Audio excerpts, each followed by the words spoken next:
नमस्कार साथियों, हमारे YouTube channel star one coaching classes में आप सभी का स्वागत है।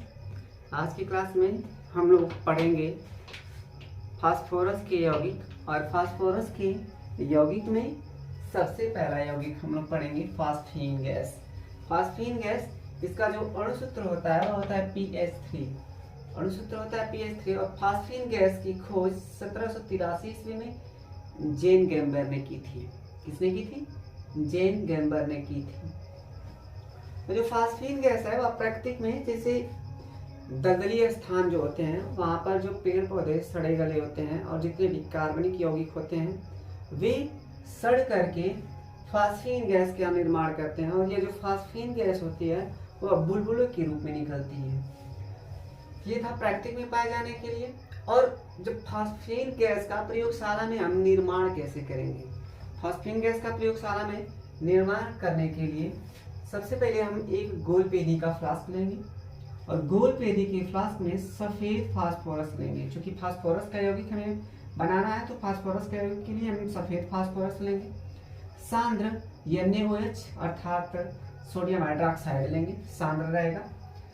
और सोडियम हाइड्रोक्साइड के साथ साथ हमें अक्रिय वातावरण उत्पन्न करने के लिए इसमें CO2 अर्थात कार्बन डाइऑक्साइड गैस लेते हैं।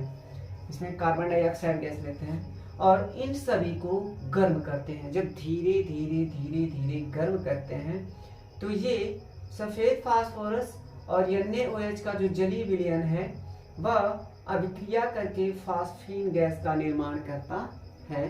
तो क्या क्या लिया है हमने? सफेद फास्फोरस लिया है P4, NaOH लिया है और NaOH का जलीय विलयन लिया है तो NaOH के जलीय विलयन के लिए H2O और यह बना लेता है सोडियम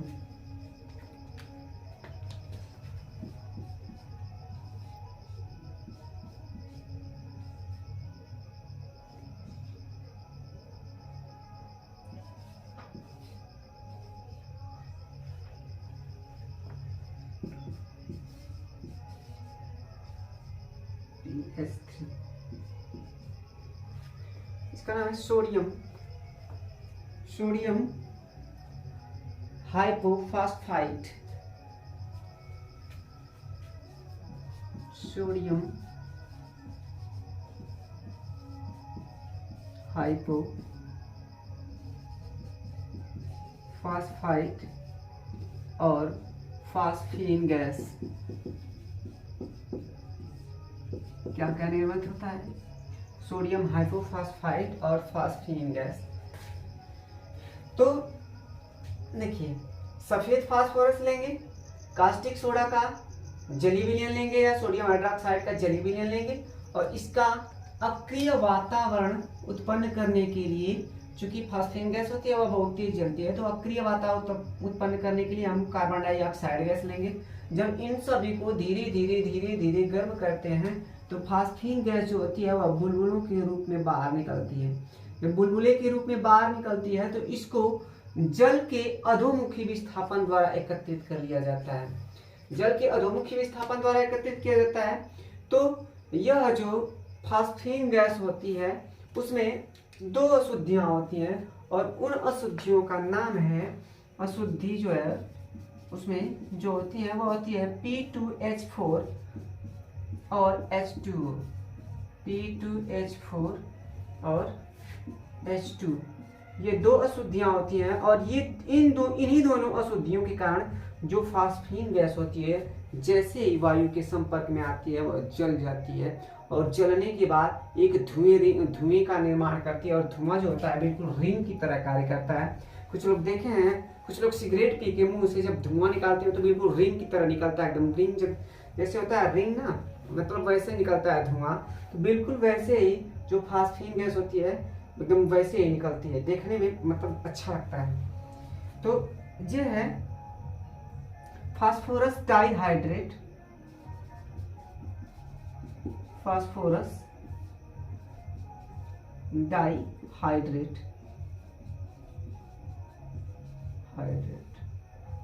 ये दो अशुद्धियां होती हैं और ये होता है हाइड्रोजन। इन्हीं दोनों अशुद्धियों के कारण क्या होता है, जो फास्फीन गैस होती है वह जलने लगती है वायु के संपर्क में आने के कारण। एक बार फिर से पुनः पूरे स्ट्रक्चर को देखते हैं। फास्फीन गैस के निर्माण के लिए गोलपेदी की फ्लास्क में सफेद फास्फोरस और सांद्र NaOH का जली विलयन लेते हैं और इसको पूरे अक्रिय वातावरण उत्पन्न करने के लिए कार्बन डाइऑक्साइड गैस लेते हैं। जब इसको धीरे धीरे गर्म किया जाता है तो फास्फीन गैस बुलबुलों के रूप में बाहर निकलने लगती है और जो फास्फीन गैस होती है इसको वायु के अधोमुखी विस्थापन के द्वारा एकत्रित किया जाता है और एकत्रित किया जाता है तो इसमें जो अशुद्धियां होती हैं फास्फोरस की P2H4 फास्फोरस डाइहाइड्रेट और हाइड्रोजन, इनके कारण जो फास्फीन गैस होती है वह जलने लगती है और जलने के बाद यह धुएं का निर्माण करती है और जो धुआं होता है वह रिंग के समान होता है। अब इस फास्फीन गैस का हम शोधन करेंगे और इसको शोधन करने के लिए कौन कौन सा प्रक्रम अपनाते हैं और यह जानने से पहले आप इसका एक बार स्क्रीनशॉट ले लीजिए और इसको एक बार दोहरा लीजिए।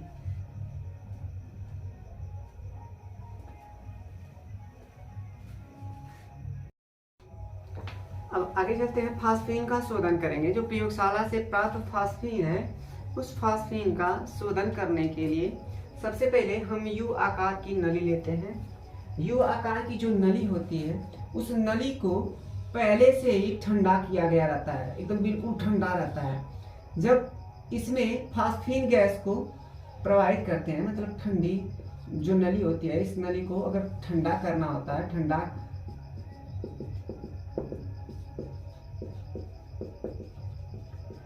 जब इसमें से फास्फीन गैस PS3 को प्रवाहित किया जाता है यानी कि अशुद्ध फास्फीन को, तो इसमें जो P2H4 होता है, P2H4 जो होता है वह द्रवित हो जाता है, अर्थात द्रव के रूप में परिवर्तित हो जाता है। जब द्रव के रूप में परिवर्तित हो जाता है तो जो यहाँ से फास्फीन निकलती है उस फास्फीन को क्या किया जाता है, HCl और CuCl2 का विलयन ले लेते हैं और इस विलयन में से इसको क्या करते हैं, प्रवाहित करते हैं। CuCl2 का विलयन लेंगे और HCl का विलयन लेते हैं और जैसे जब PH3 को CuCl2 विलयन में प्रवाहित करते हैं तो यह इसको अवशोषित कर लेता है और यह निर्मित कर देता है CuCl2PH3, यह निर्माण कर देता है। जब यह बन जाता है तो इस विलयन को पुनः गर्म कर देते हैं। इसको क्या कर देंगे, गर्म कर देंगे। तो गर्म कर देंगे तो हमें फास्फीन गैस प्राप्त हो जाती है और इस फास्फीन गैस को हम सुखाने के लिए KOH का प्रयोग करते हैं। सुखाने के लिए किसका प्रयोग करते हैं, KOH का प्रयोग करते हैं, पोटेशियम हाइड्रोक्साइड का प्रयोग करते हैं और इस प्रकार से हमें शुद्ध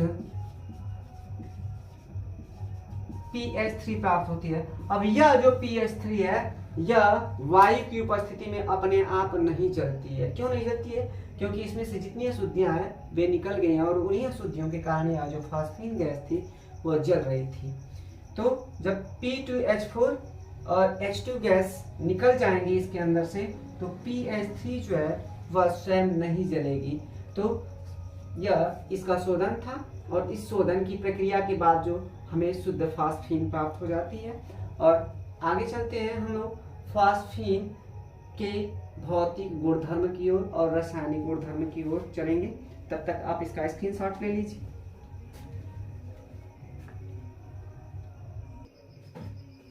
हम लोग देखते हैं फास्फीन के भौतिक गुण। तो भौतिक गुण में सबसे पहले यह जानेंगे कि यह होती कैसे है। तो यह रंगहीन होती है, यह रंगहीन और सड़े हुए अंडे के समान महकती है। कैसे महकती है, सड़े हुए अंडे, यानी कि बिल्कुल बदबूदार होती है।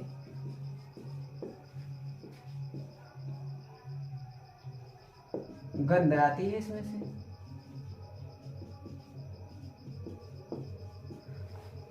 बिल्कुल सड़े हुए अंडे की तरह से इसमें से गंध आती है। तो जैसे अंडा सड़ा हुआ महकता है सेम उसी तरह से। फिर नेक्स्ट है कि यह उसमें हम बताए हैं कि जो P2H4 है और H2 है, इन अशुद्धियों के कारण उपस्थिति में यह वायु में जलने लगती है। यह जो है वायु में जलने लगती है, अपने आप ही जलने लगेगी। तो जलने लगती है किसके कारण? P2H4 अर्थात जो है फास्फोरस डाइहाइड्रेट और हाइड्रोजन गैस की उपस्थिति में यह वायु में अपने आप स्वयं ही जलने लगती है। नेक्स्ट गुण की तरफ हम लोग चलते हैं। यह जो होती है अत्यंत विषैली होती है, यह अधिक विषैली गैस होती है, यानी कि इसको सूंघने से व्यक्ति की मौत भी हो सकती है। नेक्स्ट जो है गुण, यह जल में बहुत कम विलेय होती है, इसीलिए जल की अधोमुखी विस्थापन द्वारा इसको एकत्रित करते हैं। यह जल में बहुत कम विलेय है या अल्प विलेय है, अति अल्प विलेय है। एक बार स्क्रीनशॉट लीजिए इसका और इसको एक बार दोहरा लीजिए।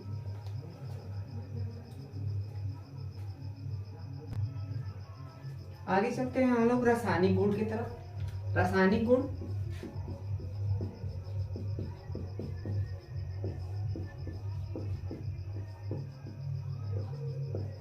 रासायनिक गुण में सबसे पहला जो गुण है वह है इसका अपघटन, अर्थात उसमें अपघटन के बारे में जानेंगे। उसमें अपघटन क्या होता है? तो जो फास्फीन गैस होता है, जब इसको 440 डिग्री सेल्सियस ताप पर अगर हम गर्म करते हैं तो यह अपघटित हो जाती है। और अपघटित किसमें होती है? यह अपघटित होती है सफेद फास्फोरस में और हाइड्रोजन गैस में। तो PH3 जब इसको 440 डिग्री सेल्सियस ताप पर गर्म करेंगे तो यह सफेद फास्फोरस और हाइड्रोजन गैस में टूट जाती है। संतुलित कर लेंगे इसको। तो जब फास्फीन गैस को 440 डिग्री सेल्सियस पर ताप करेंगे, यानी कि इसका जब ऊष्मीय अपघटन करेंगे हम, तो कितना ताप देंगे? 440 डिग्री सेल्सियस। तो ऊष्मीय अपघटन फास्फीन गैस को 440 डिग्री सेल्सियस ताप पर गर्म करने पर यह सफेद फास्फोरस और हाइड्रोजन गैस में टूट जाती है। अब नेक्स्ट जो गुण है वह हमारा है ज्वलनशीलता। ज्वलनशीलता देखिए क्या होता है इसका।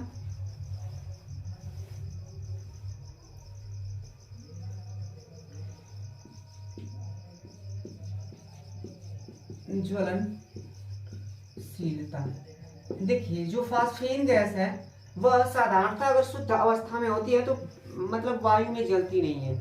जब शुद्ध अवस्था में होती है तो जलती नहीं है वायु में, लेकिन जब इसको 150 डिग्री सेल्सियस तापमान तक जब इसको गर्म करेंगे, हीट करेंगे जब इसको, तो यह जलने लगती है। और जलने के बाद यह फास्फोरस के ऑक्साइड का निर्माण करती है। अर्थात जब फास्फीन गैस को जब जलाते हैं तो यह फास्फोरस के पेंटाऑक्साइड का निर्माण करती है और उसके साथ साथ जल का निर्माण करती है, H2O। रासायनिक समीकरण संतुलित करेंगे, संतुलित करें।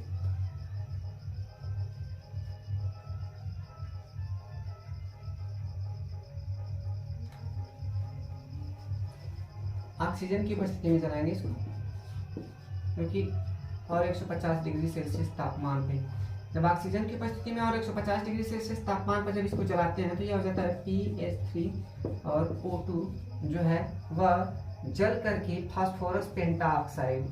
रासायनिक समीकरण संतुलित करिए आप लोग।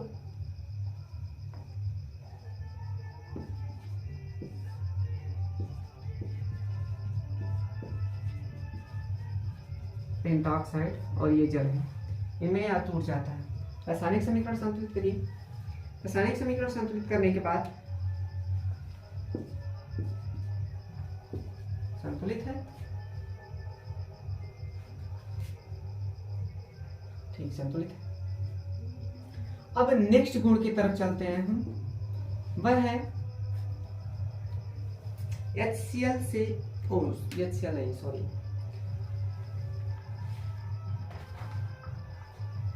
नाइट्रिक अम्ल से क्रिया, क्योंकि देखिए यह नाइट्रिक अम्ल से क्रिया बहुत बार का पूछा हुआ है। कहता है कि फास्फीन गैस के निर्माण की प्रयोगशाला विधि का सचित्र वर्णन कीजिए और इसकी क्रिया नाइट्रिक अम्ल के साथ कराइए। नाइट्रिक अम्ल के साथ कराइए, ये बहुत ही इंपॉर्टेंट है। यह जो क्रिया है यह बहुत ही इंपॉर्टेंट है, यह कई बार का पूछा हुआ है।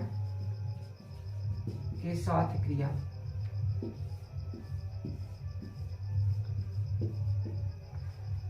नाइट्रिक अम्ल के साथ क्रिया। देखिए जो फास्फीन गैस है वह नाइट्रिक अम्ल के साथ क्रिया करके वह फास्फोरस पेंटाऑक्साइड और नाइट्रोजन डाइऑक्साइड और जल का निर्माण करती है।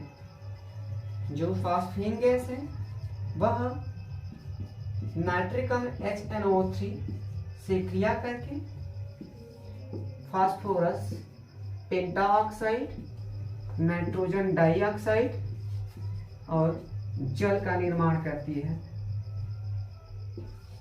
जल का निर्माण करती है। रासायनिक अभिक्रिया संतुलित करेंगे, रासायनिक अभिक्रिया संतुलित करिए।